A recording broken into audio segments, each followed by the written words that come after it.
BA, BCom, BSc, MA, MCom करें विश्व की सबसे बड़ी यूनिवर्सिटी इग्नू से। सॉल्व असाइनमेंट्स और गाइड बुक्स प्राप्त करें। संपर्क करें Mahakal computers, DAV PG college के पास, पंच मंदिरा मोड़ से दाहिने, सिवान।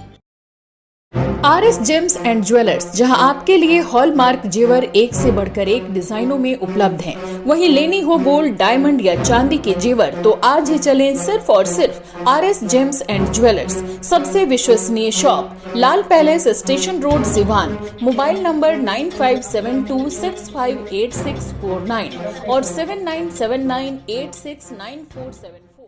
हेलो, नमस्कार। आप देख रहे हैं ATN लाइव और मैं हूं चंदन। सिवान नगर निकाय चुनाव को लेकर के सरगर्मियां काफ़ी तेज हो गई है। तमाम प्रत्याशी अपनी अपनी जीत के दावे कर रहे हैं और नामांकन का दौर काफ़ी ज़ोर शोर से चल रहा है। आज भी आपको बता दें कि मंगलवार का दिन है और काफ़ी ज़्यादा आज भी नामांकन होने की संभावना है। लेकिन सबसे बड़ा सवाल यह है कि आखिरकार किस तरह के उम्मीदवार को अध्यक्ष बनाया जाए या फिर उपाध्यक्ष चुना जाए, पार्षद चुना जाए। तो इन्हीं सब मुद्दे को लेकर के आज हम मौजूद हैं सिवान के वरिष्ठ अधिवक्ता, केंद्रीय अखाड़ा समिति के वरिष्ठ पदाधिकारी और भाजपा के वरिष्ठ पदाधिकारी के तौर पर हमारे साथ मौजूद हैं प्रमील कुमार गोप जी। गोप जी, ATN लाइव में आपका स्वागत है। और सवाल ये है, क्योंकि अब तो सीधे तौर पे डायरेक्ट जनता जो है वो इस बार तीनों उम्मीदवारों का चयन करेगी, चाहे पार्षद हो, मुख्य पार्षद हो या फिर उप मुख्य पार्षद हो। तो ऐसे में आपको क्या लग रहा है, आप लोग बुद्धिजीवी वर्ग से आते हैं और आपकी एक शहर में अच्छी खासी पकड़ भी है, किस तरीके का उम्मीदवार को लोग चयन करें ताकि शहर को एक मॉडल बनाया जाए, विकास कम से कम इस शहर में हो सके? स्थिति अभी इस वर्ष ये है कि जनता के द्वारा मुख्य पार्षद और उप मुख्य पार्षद का चुनाव करना है।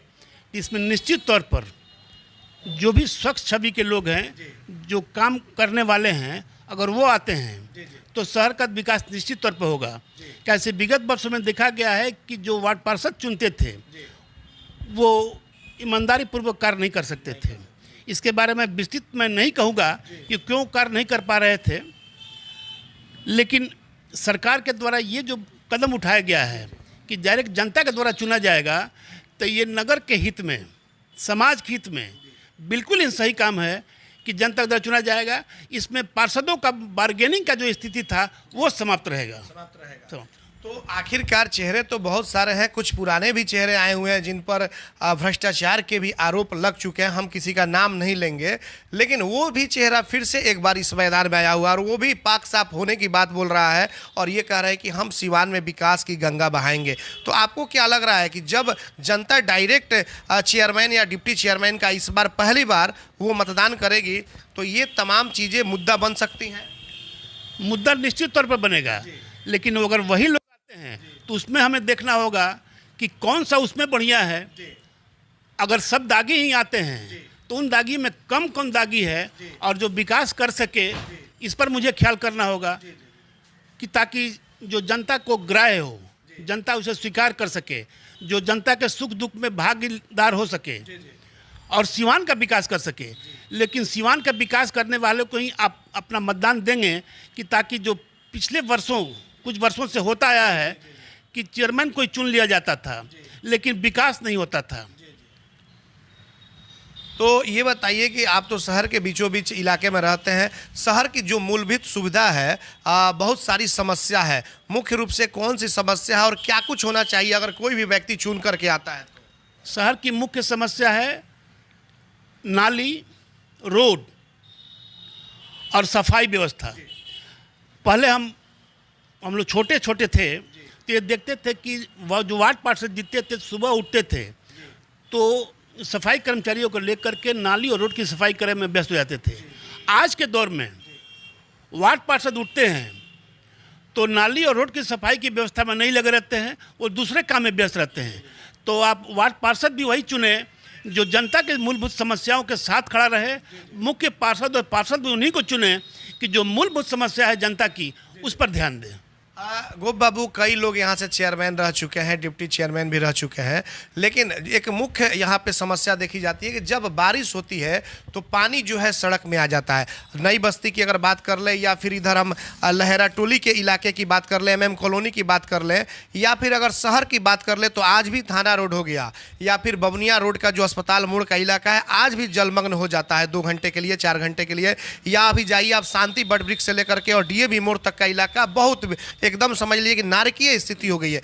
तो आखिरकार जनता तो सवाल करेगी कि आप इतने दिन चेयरमैन आप लोग रह चुके हैं, कई चेहरे हैं जो कि आए हुए हैं चेयरमैन वो रह चुके हैं, तो आप लोगों ने उस समय क्यों नहीं शहर के लिए विकास करने का काम किया? ये स्थिति अगर विकास हुई रहती तो उत्पन्न नहीं होती। तो ये तो सवाल तो जनता जानेगी, पूछेगी। ये आपका कहना बिल्कुल सही है कि जो समस्याएं हैं वो यथावत बनी हुई हैं। जब तक आप नाली का निर्माण नहीं कराएंगे, मुख्य नालों का सफाई नहीं कराएंगे, और तब तक शहर का विकास जो है, शहर का पानी जो है बरसात के सीजन में आएगा और जमा रहेगा, नहीं निकल सकता है। इसलिए आपको मूलभूत समस्याओं पर ध्यान देना होगा और आप उन्हें शर्त लगा के वोट दीजिए कि अगर आप चुन जाते हैं तो निश्चित तौर पर शहर का विकास कीजिएगा। कम से कम जो बड़ी बड़ी नालियां हैं उनको आप सफाई कराएंगे, जैसे लाल कोठी से दान नदी तक है। कई बार कहा गया कि उसका निर्माण हो, सफाई हो। आगे डीएवी कॉलेज के पास है, डीएवी शेखर सिनेमा के पास है, वहाँ नाली, वहाँ स्थिति है कि आधा घंटा पानी हो जाए तो ठेवना बराबर पानी लग जाता है। 2 दिन 3 दिन 4 दिन तक पानी लगा रहता है। केवल नाली सफाई नहीं होने से नाली का सफाई हो जाएगा तो निश्चित तौर पर ना तो रोड टूटेगा, और साथ साथ एक और मूलभूत समस्या है कि इंक्रोचमेंट जो है एकदम रोड के किनारे तक लोग इंक्रोच कर रखते हैं। पहले नगर परिषद के द्वारा कर्मचारी जाते थे, उन पर 50-100 फाइन होते थे, वो लोग जाते थे, इंक्रोचमेंट नहीं करते थे। लेकिन नगर परिषद एकदम मौन हो गया है और लोग इंक्रोच करते जा रहे हैं। ट्रैफिक की समस्या वही है कि ये सब नगर परिषद के अंतर्गत है। इसमें आम जनमानस को भी सहयोग करना होगा। हाँ, बिल्कुल आम जनमानस को सहयोग करना होगा कि हम इंक्रोच नहीं करें। लेकिन विशेष तौर पर अगर नगर परिषद तत्पर रहता है और उसके पदाधिकारी चुने हुए प्रतिनिधि तत्पर रहते हैं तो नगर का विकास निश्चित तौर पर होगा। इसलिए मैं जनता से आग्रह जरूर करूंगा कि आप उन्हें ही चुनें जो नगर परिषद, नगर के विकास के लिए तत्पर रहें और तत्परता के साथ काम करें। गोप जी, एक सवाल ये भी है कि मान लीजिए जो लोग चेयरमैन बनते थे वो पहले पार्षद को खुश करने में लगते थे, लेकिन अब तो डायरेक्ट जब जनता उन्हें चुनेगी तो अब जाहिर सी बात है कि विकास करना होगा और काम को दिखाना होगा। अगर जो लोग चुन करके आते हैं, अगर 5 साल में कार्य को नहीं दिखाते हैं तो जनता तो फिर 6ठे साल जब वो लोग जाएंगे फिर चुनाव में तो सवाल तो करेगी उनसे। ये आप बिल्कुल सही कह रहे हैं कि विगत कार्यकाल में जो कार्यकाल, कई कार्यकाल बीत चुका है, वो केवल पार्षद और चेयरमैन, वाइस चेयरमैन अपना कुर्सी बचाने में ही रह जाते थे।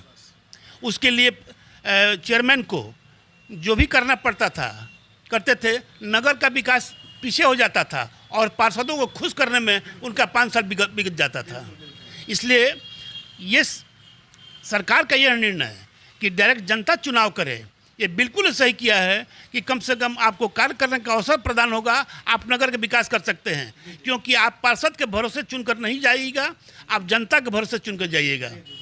इसलिए आपसे अपेक्षा जरूर रहेगी जो चुन के आएंगे कि आप जनता की मूलभूत समस्याओं को दूर करने का प्रयास करेंगे। एक चीज़ और आपसे जानना चाहेंगे, लोकल चुनाव है और जाहिर सी बात है कि सभी लोग यहाँ के लोकल रहने वाले हैं, प्रत्याशी भी हैं, तो द्वेष की भावना से नहीं, बिल्कुल इसको एक मत और मतदान के हिसाब से देखा जाए, क्योंकि ये 20 दिन का चुनाव है, उसके बाद सभी लोग फिर एक है। तो इसको लेकर के क्या कुछ कहेंगे आप? बिल्कुल, जो ये मैंने क्या कहा, स्पोर्ट्समैन चुनाव जो लड़ा जाता है, स्पोर्ट्समैन स्पिरिट की तरह लड़ा जाता है। कोई एक दूसरे का दुश्मन नहीं है, प्रतिद्वंदी हो सकता है लेकिन दुश्मन नहीं है। 20 अक्टूबर को चुनाव होगा, 22 को रिजल्ट निकलेगा, 23 से आप सब लोग एक साथ रहेंगे। इसलिए निश्चित तौर पर किसी भी पदाधिकारी, किसी भी चुनाव लड़ने वाले उम्मीदवार को एक दूसरे पर व्यक्तिगत कटाक्ष नहीं करना चाहिए। आप अपना क्या करेंगे, जीत कर क्या करेंगे, इस पर फोकस करना चाहिए कि मैं किस प्रकार नगर का विकास करूंगा, किस प्रकार अपने वार्ड का विकास करूंगा, इस पर ध्यान देना चाहिए, न कि व्यक्तिगत आक्षेप पर। दशहरा पूजा भी इसी में है, चुनाव के बीच में ही, तो असामाजिक तत्व कुछ गड़बड़ी ना फैलाएं, इसको लेकर के आप क्या कुछ अपील करेंगे? ये मैं जनता से यही अपील करूंगा कि 26 तारीख से नवरात्र प्रारंभ हो रहा है और 7 तारीख को यहाँ विसर्जन होगा। कुछ मूर्ति का 9 तारीख विसर्जन होगा। जनता में जिस प्रकार विगत कई पर्व सिवान नगर में बीत चुके हैं, आज जिस प्रकार सौहार्द के वातावरण में, चाहे हिंदू का पर्व हो या हमारे मुस्लिम भाई का पर्व हो, जिस प्रकार सौहार्द के साथ संपन्न कराया गया है, उसी सौहार्द के साथ आप दशहरा का 10 दिन का पर्व होता है, पर्व को मनाएं और शांतिपूर्वक संपन्न कराने का प्रयास करें कि ताकि सिवान का सौहार्द जो है बना रहे। बिल्कुल, आपने देखा कि अधिवक्ता प्रमील कुमार गोप जी हमारे साथ मौजूद थे। चुनाव को लेकर के कई मुद्दों पे इनसे बातचीत हुई। इन्होंने कहा कि जो भी प्रत्याशी का चयन हो, जनता अगर चुने तो एक अच्छे उम्मीदवार को चुन करके अध्यक्ष बनाए या उपाध्यक्ष बनाए या फिर पार्षद बनाए, ताकि वो लोग आपके सुख दुख में कदम से कदम मिलाकर चले और सिवान को एक मॉडल बनाए, सिवान को विकसित बनाए। कई तरह की समस्या है, उन समस्याओं को खत्म करें। पहले गोप जी ने यह भी कहा कि पहले चेयरमैन पार्षद को खुश करने में लगते थे, लेकिन इस बार सरकार ने जो नियम अभी नया ला दिया है कि डायरेक्ट तीनों जो चुनाव मुख्य पार्षद, उप मुख्य पार्षद और पार्षद का डायरेक्ट और सीधे जनता चुनेगी, तो अब तो विकास करना होगा। क्योंकि अगर 5 साल के लिए आप चुन करके आते हैं, जनता आपको लाती है, अगर विकास नहीं होता है तो 6ठे साल फिर जनता के बीच आप जाएंगे वोट मांगने के, तो जनता तो पूछेगी कि आपको 5 साल का हमने मौका दिया, क्या कुछ आपने सिवान में किया है। दशहरा को लेकर के इन्होंने कहा है कि आपसी भाईचारा बना करके इस त्यौहार को संपन्न कराए, किसी के चक्कर में ना पड़े, कोई अफवाहों के चक्कर में ना पड़े। अब देखना होगा कि सिवान की जनता बिल्कुल जागरूक है, चालाक है। देखना होगा कि किसे अपना नेता चुन करके सदन में भेजने का काम करती है। हमारे सहयोगी रिशु के साथ चंदन कुमार, ATN लाइव सिवान। दमा, फेफड़ा कैंसर, टीबी आदि से है परेशान तो Iman TB chest and heart care clinic है एक बेहतर समाधान। संपर्क करें डॉक्टर आजाद आलम से, centre point, Chakia road, Siwan. अगर आप चर्म रोग, गुप्त रोग या यौन रोग से परेशान हैं और बार बार डॉक्टर बदलने के बाद भी इस बीमारी से छुटकारा नहीं हो पा रहा है, तो समुचित व अस्थायी इलाज के लिए डॉक्टर सृष्टि सिन्हा से मिलिए, जो सिवान जिले की एकमात्र प्रसिद्ध महिला चर्म रोग, गुप्त रोग एवं यौन रोग चिकित्सक है। यहाँ आंखों के नीचे कालापन एवं सूजन, कुष्ठ रोग, बाल गिरना, सफेद दाग, पिंपल्स, दाग धब्बे, लेजर सेवा, अनचाहे बाल एवं तिल निकालने, गालों के गड्ढे भरना, छाल रोग एवं अन्य चर्म रोग, गुप्त रोग व यौन रोग का इलाज किया जाता है। हमारा पता है डॉक्टर AK सिन्हा के समीप, फतेहपुर दुर्गा मंदिर, hospital road, Siwan. Mobile number है 8406890365। सबसे बेहतर, सबसे सस्ता, फुली डेकोरेशंस के साथ hotel select marriage hall, fully air condition hotel, parking facility, 24 घंटे बिजली की व्यवस्था। करनी हो शादी विवाह, मीटिंग, कॉन्फ्रेंस या अन्य किसी भी अवसरों पर बुकिंग, तो आज ही चले hotel select marriage hall, Sisvan Dhala, Siwan. Contact number 8797327330, 9801070786। Aahana hospital, doctor Dinesh Kumar Singh, नवजात एवं शिशु रोग विशेषज्ञ, 24 घंटे इमरजेंसी सेवा उपलब्ध, OPD, NICU, general ward and single room, सभी प्रकार के टीकाकरण, CPAP, central oxygen supply system, radiant warmer, LED, phototherapy, monitor, infusion pump की सुविधा उपलब्ध। Aahana hospital, doctor Dinesh Kumar Singh, surgeon lane, Sai अस्पताल के सटे, पकड़ी मोड़, सिवान। पेट, छाती, मधुमेह एवं हृदय रोग से हैं परेशान, तो शांति हॉस्पिटल के फिजिशियन डॉक्टर B कुमार करेंगे समाधान। 24 घंटे इमरजेंसी सेवा उपलब्ध। याद रखें, doctor B Kumar, Shanti hospital, Barhariya stand के 100 मीटर उत्तर, Chakiya road, Yaduvanshi Nagar, Siwan. Mobile number 8757309680 और 9162673618। Pathibhara RGT memorial hospital, Khurmabad, Siwan, जहां general physician doctor Sanjay Kumar Singh, dental physician and surgeon doctor Anil Kumar Singh एवं डॉक्टर सूर्यदेव प्रसाद द्वारा किया जाता है मरीजों का बेहतर इलाज। 24 घंटा इमरजेंसी सेवा उपलब्ध। डॉक्टर SD प्रसाद, DHMS, BU, FPT, Muzaffarpur, homeopathic द्वारा 40 साल से अधिक असाध्य रोगों के इलाज का अनुभव। मरीज देखने का समय प्रत्येक माह 1 तारीख से सिर्फ 10 तारीख तक। समय सुबह 10 बजे से शाम 3 बजे तक। बेहतर से बेहतर इलाज के लिए पहुँचे Pathibhara RGT memorial hospital, Khurmabad, Siwan. संपर्क करें 9801503892 और 99550112।